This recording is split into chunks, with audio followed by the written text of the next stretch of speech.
Hey YouTube, Captain Marc here from Kings Landing Sport Fishing.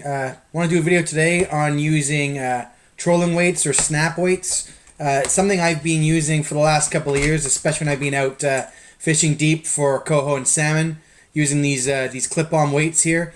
And I want to do a video for you today to talk a little bit about why I like using snap weights. Before I do that though, if you find my videos useful, do me a favor. If you can click on the subscribe button to subscribe to my channel, and click the like button. It's really helpful for me as an amateur YouTube video content producer. So with that, let's dive in. So today I'm actually using these snap weight kits here by POW. They're great little kits. You've got your weights and you've got a depth chart in the lid. POW make two different kinds. This one here is the heavyweight kit that I believe is 4 to 6 ounce weights. And then they've got a lightweight kit here that has 1 to 4 ounce weights. I find the lightweight kit is really good if you're fishing shallow, great for the spring, and if you maybe just want to add a little bit extra weight to a presentation, and I'll talk about that later. And then the deep weight kit with the 4, 5, and 6 ounce. I find this is the kit that I will use, especially when I'm fishing offshore in the summer for coho and trout especially. I'll have the heavyweight kit is the one I use the most there. So let's talk about when I use these. So I'd start by saying a couple things. When I'm fishing offshore for salmon and trout, if I were to go back 3, 4, 5 years ago, my offshore program would be my downriggers, a couple of divers, and I'd be running, 4 color, 5 color, maybe a 6 color Leadcore. I'd be running some weighted steel in there, probably a 150, a 200, or a 250. I'm running a charter boat, so I'm running a 9-10 rod spread. So I've got lots of rods out. And you know what? You can catch the fish no problem with those. They're getting you right in that coho or trout depth range. Anywhere from, call it 20 to 35, 40 feet is typically what I find is where the salmon and trout are on Lake Ontario, especially when they're offshore. So it works well, does the Leadcore and does the weighted steel. The only problem I find myself personally when I'm handing those rods to the customers, often you got a 5, 6, 7, 8 pound, maybe 10 pound salmon or coho or trout on the back of, this 5, 6 color Leadcore or 150, 200 weighted steel. There's a lot of weight there. There's a pretty big, pretty thick trolling rod. You got a lot of weight in the presentation, and I find it just spoils the fun of fighting the fish. So I started using clip-on weights because, I found the weight wasn't quite as bad. But once I unclipped that weight from that fish, it was really a lighter weight rod with, some lightweight 15, 20 pound mono or fluorocarbon line and the fish. And was a lot more fun for my customers to fight that fish. So that was when I started to move to this presentation. It's super easy because I basically just have a couple of rods that I have rigged up for this, and basically what I do is I have a couple of Shimano reels here, 50 pound braid, and then what I've done is I've actually got a 15 or 20 pound fluorocarbon or monofilament leader, and I basically put 50 feet of that fluorocarbon or monofilament on it, and that would be the my go-to rod setup for fishing this way. So then when we really get into how do we run them, so a couple of things I'd say is I typically run my snap weight setups. I typically run those on planer boards. They could be inline boards like I have here, like the Dreamweaver Ninjas, or the big boards that you have, like the Amish Outfitters or Riviera large boards. I typically run my clip-on weights as my 2 outsides, and then I might have a third clip-on weight that I'll run down the chute using a rear planer, and I'm going to do a video on this later on how I use a rear planer. And often when I'm running clip-on weights, I'm pretty much using them with spoons myself. You can use them with crankbaits. I personally don't use them much with flashers or dodgers. I find there's a lot of buoyancy in the flasher and dodger, and really you need a very heavy weight to get that down. So I leave that for divers. I leave that for those longer weighted steels or my downriggers. So with that, let's jump into how to actually do this. And I'm going to be talking about, it's the 50-50 method of for clip weights or snap-on weights. And that's what I'm going to be talking about today. using these POW casting weights. And I've got a great picture here actually, right from POW casting and how to use their depth charge trolling weights.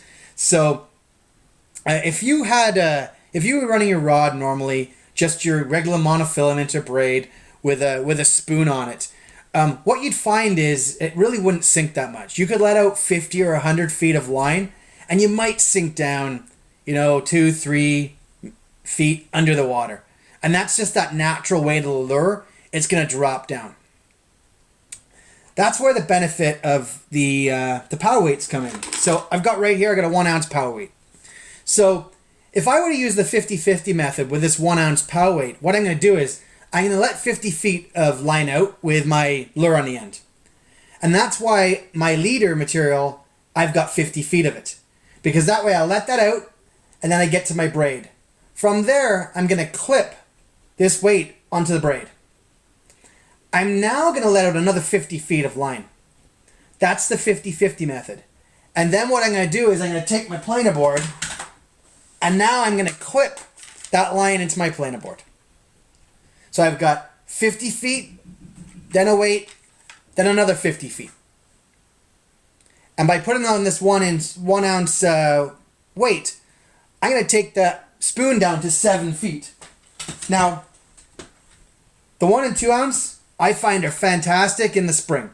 When you're fishing for browns or you're fishing for salmon, by the shoreline in the spring, the 1 or 2 ounce are great. They get you down 7 to 14, 15 feet, right in that strike zone for spring salmon. But where I use these a lot is when I'm fishing offshore, like I mentioned, for salmon and trout. Because what I want to do is I want to kind of target that top 20 to 35 feet of the water column. And I usually want those on my really outside boards, with my big boards or my inline boards.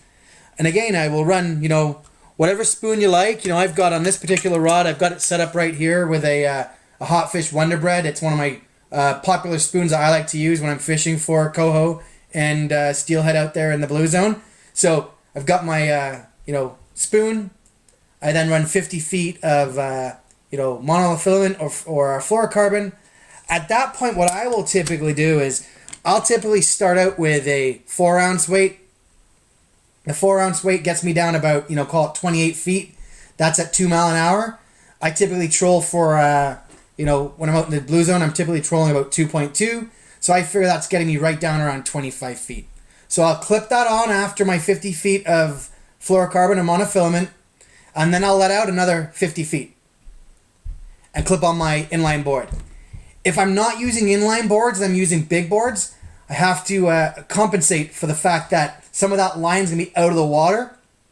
So what I'll typically do is when I'm running a big board, instead of letting out 50 feet of line, if it's my very outside rods, I will let out 60 to 65 feet as that second number. And if it's actually, call it the inside rod on my big boards, I'll actually let out 100 feet. So I'll let out 50 feet more, because any of you that use big boards knows that when you've got a line, kind of midway on your Dacron, going to your big board, you've got a lot of line out of the water. So if you put 50 feet only, you'd have no depth. So that's where I will put 100 feet out there to compensate for that line that's out of the water. But that's really how I use these drop weights. They're fantastic when I'm out fishing deep. But the other reason I will use these drop weights is, I've got another rod here that I'll show you. And this is a rod I like running in the spring. And it's a 2-color Leadcore. And in the spring, that's a great rod for me because I can put it out, go drops down 10 feet, right where I want it to be for those spring browns and those spring kings. But, there's only so many rods you can fit on the boat. And, you try to, not have too many. So while I have a couple of rods, like I mentioned, with 50-pound braid and 50 feet of leader material, especially set up for this, I'll also take those 2 colors out to the blue zone. Because those 2 colors are great on the blue zone. I'll take the 2 color that gets me down 10 feet, and then I'll snap in a 2 ounce weight. So again, similar concept. I'll put the spoon on the 2-color, let out the 2 colors, then I'll clip on the snap weight, and then I'll let out 50 feet if it's going onto an inline board, or 75 if it's on an outside big board, or 100 if it's on an inside big board. And I'll let it out. And what that does, it takes the 10 foot that is going to drop down of the 2-color. The 2 ounce gets me another 14 feet, and I'm right around, call it 23 to 24, 25 feet. Right in that strike zone for salmon and coho.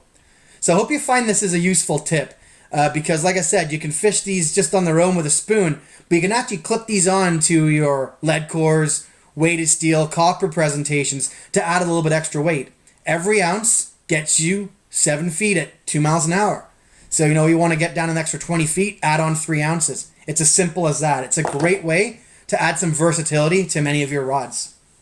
So I hope you found this useful. Please like and subscribe to my channel. And good luck on the water in 2021. Thanks. We'll talk to you later.